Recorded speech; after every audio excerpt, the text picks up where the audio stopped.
ሰላም ጤና ይስጥልን ውድ የዩቲዩብ ተከታታዮቻችን፣ በዛሬው ፕሮግራማችን የመንግስት ኤሌክትሮኒክስ ግዢን በተመለከተ ምን ስራዎች ተሰሩ፣ አሁን ያለበት ደረጃ ምን ይመስላል በሚል ርዕሰ ጉዳይ ላይ የፋይናንስ ቢሮ ኮሚኒኬሽን ጉዳዮች ዳይሬክቶሬት ከመንግስት ኤሌክትሮኒክስ ግዢ ፕሮጀክት ጽህፈት ቤት አስተባባሪ አቶ ጴጥሮስ ስዩም ጋር ያደረግነውን ቆይታ እንድትከታተሉን በአክብሮት እንጋብዛለን። እሺ፣ ስሜ ጴጥሮስ ስዩም ይባላል። በፋይናንስ ቢሮ የጂፒ ፕሮጀክት ጽህፈት ቤት የፕሮጀክት ጽህፈት ቤቱ አስተባባሪ ነኝ። እሺ፣ አሁን ያላችሁበትን ደረጃ ብትገልጹልን። እሺ፣ በጣም ጥሩ። እስካሁን እንግዲህ በፕሮጀክት ጽህፈት ቤቱ በርካታ ስራዎች ናቸው የተሰሩት። መጀመሪያ ከአልሚ ድርጅት ጋር ውል በመግባት ነው። የ1 ዓመት ከ8 ወር ውል በመግባት ነው ስራውን የተጀመረውና ውል ተገብቶ በተቀመጠለት ስኬጁል መሰረት የአስፈላጊዎቹ የዶክመንቴሽን ስራዎች አልቆ የከስተማይዜሽን ስራዎች አልቆ የኢንቴግሬሽን ስራዎች አልቆ ስራውን ለሙከራ በ13 ተቋማት ላይ ከ2017 ታህሳስ ወር ጀምሮ ስንተገብር ቆይተናል። እንግዲህ በ13ቱ ተቋማት ላይ ያው ስልጠና ከመስጠት ለእያንዳንዱ 13ቱም ተቋማት የተለያዩ ሞጁሎች ላይ በተመረጡ ሞጁሎች ላይ በቂ ስልጠናዎችን በመስጠት እነዛ 13ቱ ተቋማት ወደ ስራ እንዲገቡ ማድረግ ተችሏል። እንግዲህ ከተደረገም በኋላ በዛ በስልጠና ብቻ ሳናበቃ በየተቋማቱ ደግሞ ድጋፍ ሊሰጡ የሚችሉ ባለሙያዎችን ቀጥረን አንዳንድ ባለሙያ በ13ቱም በፓይለት ደረጃ ለተመረጡ ተቋማት በመመደብ ስራ ውስጥ እንዲገባ ማድረግ ተችሏል። እንግዲህ እስካሁን ምን ላይ ነው አለ ለሚለው ይሄ ሁሉ ስራ ከተሰራ በኋላ ኦልሞስት በሲስተሙ ከ1000 በላይ ጨረታዎች መውጣት አስችሎናል ማለት ነው። የደረስንበት አሁናዊ ውጤት ኦልሞስት ወደ 1000 የሚጠጋ ጨረታው በሲስተሙ ወጥቶ ግማሹ እቃዎች ግዢ ተፈጽሞባቸው ገቢ የሆነው ግማሹ ደግሞ በሂደት ላይ ያለበት ሁኔታ ላይ ነው ያለነው። ይሄ ነው አሁናዊ ሁኔታ። በታቀደው መስመር ይሄ የመጀመሪያው ፌዝ በታቀደው መስመር እንደው በውጤት ወይም በስኬት ተጠናቋል ማለት ሊጠናቀቅ ተቃርቧል ማለት እንችላለን? አዎ፣ በዛ ልክ መውሰድ እንችላለን። ለምን ይሄ ፓይለት የሚባለው ፌዝ ላይ እንደሚታወቀው ያው በሶፍትዌር ሲስተም ሳይክልም ፓይለት የሚለው የምትማርባቸው ችግሮቹ ላይ ወደ ትክክለኛ ቦታ ሲስተሙን ወደ ፕሮዳክሽን ውስጥ ከተኸው ችግሮቹ የምታይበት ነው። ብዙ ነገሮች የምትማርበት ነው ይሄ ፓይለት የሚባለው።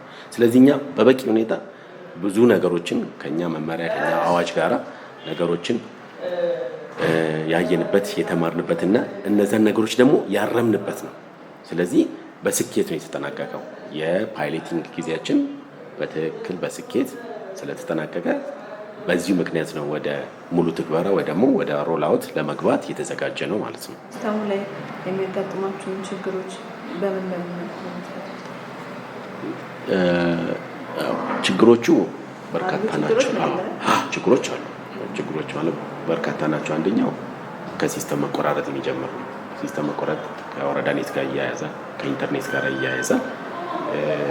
እንደምታውቁት ደግሞ ሞስት 2017 ከተማችን በኮሪደር ልማት መሰረት ምክንያት በየቦታው ቁፋሮች አሉ። በየቦታው ላይ የመስመር መቆራረጦች ነበሩ። በጣም ብዙ ችግሮች ነበሩ። ግን ይህን ነገር የፈታንበት አንድም ከከተማው ኢኖቬሽን ቴክኖሎጂ ቢሮ ጋራ በቅንጅት በመስራት ይህ ነገሮችን ሶሉሽን እየሰጠ ነው ሄደናል እና በጣም ብዙ ችግር ነበረ፣ ቻሌንጆች ነበሩ። ግን በቅንጅት በመስራት ይህን ቻሌንጆችን አሁን እንደ ችግር እየተነሳ አይደለም በአሁኑ ሰዓት ማለት ነው። ይህን ችግር ፈተናል። ሌላው ለውጥ የመቀበል አለ። ለምሳሌ በ13ቱም ተቋማት ስናይ የግዢ ፈጻሚ አካል አዲስ የሚመጣውን ነገር ለመቀበል ዝግጁ አለመሆን ነገሮች ብዙ ቻሌንጆች ነበሩ። ይህን ደግሞ ከአመራሮቹ ጋር በመሆን ተደጋጋሚ የኬፒአይ ስራዎችን በመስራት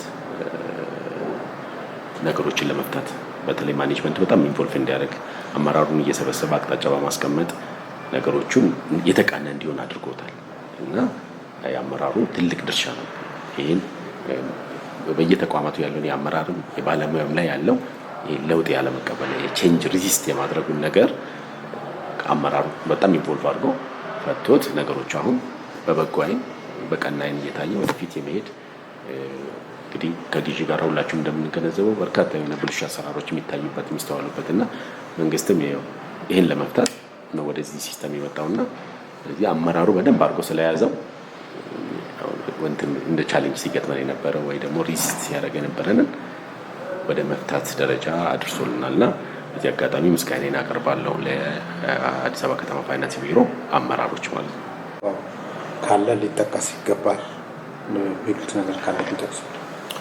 እሺ መጥቀስ መፈልገው እንግዲህ ይሄ ሲስተም በፌደራል ደረጃ ነበር እንደ ሀገራችን በፌደራል ነው ቀድሞ ወደ ተግባር የተገባውና ይሄን ተግባር ሲጀምር ዋናው ጎሉ ወይ ዓላማ ተደርጎ የነበረው ዲጂታል ኢትዮጵያን ለመፍጠር ውስጥ ይሄም አንድ ጎል እንደ አንድ ግብ ተይዞ ነው እንቅስቃሴ የተደረገውና በዚህ ሂደትም ኦልሞስት ከ2014 ጀምሮ የፌደራል ተቋማት ይሄን ሲስተም በመተግበር ላይ ነው ያሉትና እስካሁን እንግዲህ ምን አስገኘ በፌደራል ደረጃ ብለን ብናይ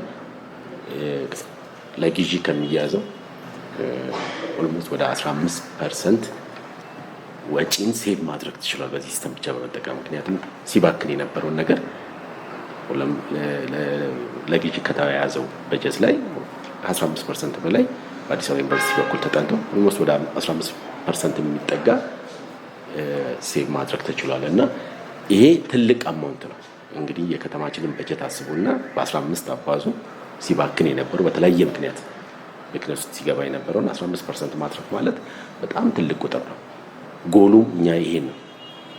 በተለያየ ምክንያት የመንግስት ሀብት የህዝብ ሀብት ሲባክን የነበረውን ይሄን ዲጂታል ሲስተም በመጠቀም ማትረፍ ነው ዓላማውና ለከተማችን ትልቅ ጉልበት የሚሆን አሁን ከተማችን ፈርሳ እየለማች ያለች ከተማ ነችና ለዛ ይሄም ተጨማሪ ጉልበት ነው የሚሆናትና ሁሉም መጣብኝ ሳይሆን መጣልን በሚል አይነት የትብብር ስሜት ይሄን ሲስተም መቀበል ቢቻል የሚል መልእክት አለኝ።